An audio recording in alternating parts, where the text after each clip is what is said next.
La temporada pasada, mirando clasificación, acabamos séptimos en nuestro debut en Segunda División B.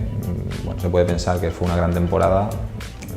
No es una mala posición ni mucho menos, ¿no? No nos vamos a engañar, pero sí que nos hubiera gustado conseguirlo de otra manera, ¿no? El año fue bastante difícil. Una temporada que, pese a que el resultado final podríamos catalogarlo como bueno, bueno, estuvo repleto de dificultades y no lo disfrutamos como hubiésemos querido. Y este año es ir partido a partido y sobre todo competirle a todos por igual, sea el primero o sea el último, y los resultados tienen que llegar.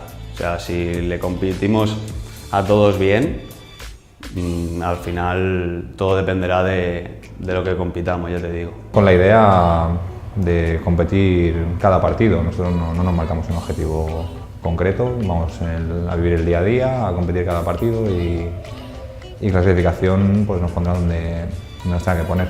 Pues respecto al año pasado somos prácticamente la mitad del equipo nuevos y bueno, todavía era un cambio muy grande, todavía se están adaptando, buena calidad y sobre todo mucho físico. Pasa que eso, todavía queda un tiempo de adaptación. Hemos renovado bastante, creo que son 4 o 5 jugadores los que continúan de la temporada pasada.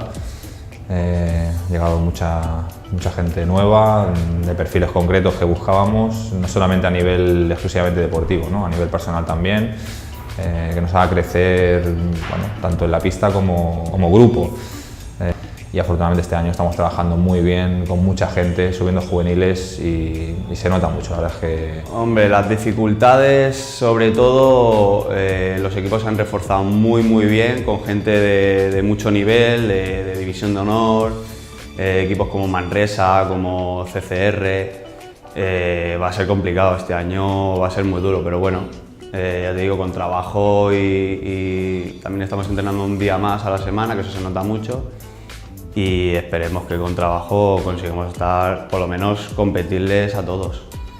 Nos han venido equipos muy difíciles, ahora ha sido un inicio de liga muy complicado, pero bueno, pudimos sacar un 3 puntos difíciles contra Escolapía y bueno, yo creo que ahora ya que empieza a venir más equipos de nuestro nivel, en teoría tendríamos que sacarlos adelante.